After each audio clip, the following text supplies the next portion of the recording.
पिछले साल भर से जहां भी जाओ ये पूरे का तीसरा कब आ रहा है और मुझे तो बड़ा आनंद आया काम करने में और थैंक्स टू एमएक्स प्लेयर, उनकी टीम, उनका विश्वास और support, and I was very fortunate to have wonderful cast and crew. नहीं किसी भी हिंदू देवी देवता की तस्वीर तक देखी आपने कहीं पर?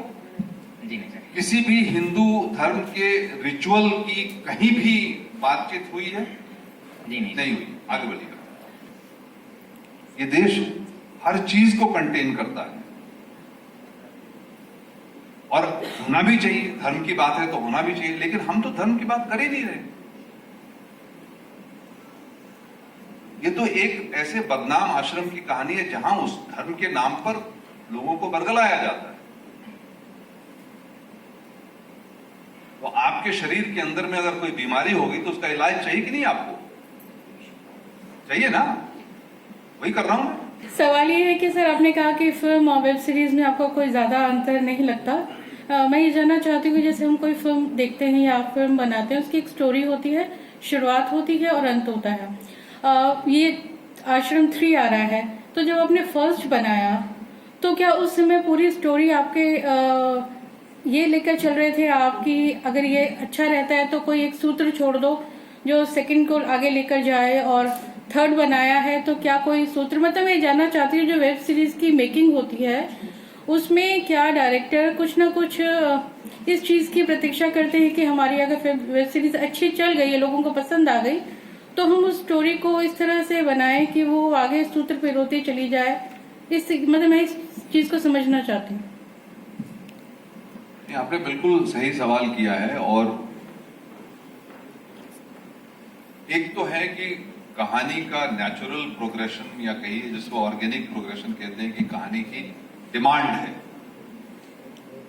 अब इसमें पहले 2 चैप्टर में आपने देखा कि बाबा का जाल बढ़ता जा रहा है, ऐसा कुचक्र उसका बढ़ता जा रहा है, उसकी शक्ति जो है बढ़ती जा रही है। तो अब आपके मन में बात आएगी कि इस शक्ति का इस्तेमाल कैसे करेगा वो, और इसका इस्तेमाल अगर वो तीसरे चैप्टर में करता है और एक ऐसे मुकाम पे पहुंचता है जहां की प्रचंड हो गया है, तो आपके मन में बात आएगी कि अच्छा इसके बाद क्या हो सकता है, कोई शक्ति इतना शक्तिशाली हो जाए तो क्या होगा उसके बाद। तो ये चीजें जैसे आपके दिमाग में आती है वैसे हमारे दिमाग में भी आती हैं। और बाकी तो सूत्र छोड़ने की बात, तो सूत्र ना भी छूटा रहे तो हम छुड़वा देते हैं, उसमें क्या दिक्कत है। लेकिन एक कहानी की अपनी डिमांड होती है, कहानी की मांग होती है, और फिर इसमें कई भी नए चैप्टर आ सकते हैं। अब इसी आश्रम को अगर फिर बढ़ाना होगा तो कोई नया आयाम आएगा, कोई नई बात आएगी, उसको लेकर के बढ़ सकती है बात। लेकिन जब तक आपके मस्तिष्क को इंगेज करके रखूंगा तब तक ही बात बनेगी। और जब आपको लगने लगेगा कि अच्छा ये तो रिपीट हो रही है बात, और ये तो हो चुकी है बात, या ये और क्या हम देख रहे हैं, या इसमें मजा नहीं आ रहा, तो खत्म हो जाएगी चीज। आश्रम को देखते हैं जिसने वेब सीरीज के तौर पर बहुत अच्छा किया है, तो आपको ये डिफरेंस क्रिएटिवली भी और अदरवाइज भी आप इसको कैसे देखते हैं एक डायरेक्टर के तौर पर जब आप इसे मेरे लिए वेब सीरीज हो या फिल्म हो, फिल्म ही है। जिस स्केल पर मैं कहानी सोचता हूं या करता हूं, क्योंकि वो कहानी की मांग होती है। जिस स्केल पे राजनीति बनाई थी, और मैंने ही परीक्षा भी फिल्म बनाई जो सिर्फ 4 लोगों के बीच में कहानी घूमती है, और फिर ये आश्रम, क्योंकि आश्रम की जो परिकल्पना है आपके मन में, जो आपके पास रेफरेंसेस हैं, जो पब्लिक डोमेन में चीजें हैं, आप देखते हैं कि ऐसे बाबा लोग जब बैठते हैं और घूमते हैं, या इनके जो आश्रम होते हैं वो बड़े दिखावे वाले होते हैं, बहुत सारे लोग, बहुत बड़ा हुजूम हमेशा इनके आसपास घूमता रहता है। तो वो उस परिकल्पना को मैं तोड़ नहीं सकता, बल्कि उसको उससे बड़ा बना करके दिखा सकता हूं। तो मेरे लिए फिल्म या वेब सीरीज में कंटेंट डेवलप करने में कोई फर्क नहीं नजर आता, ना ही मैं उस हिसाब से करता हूं।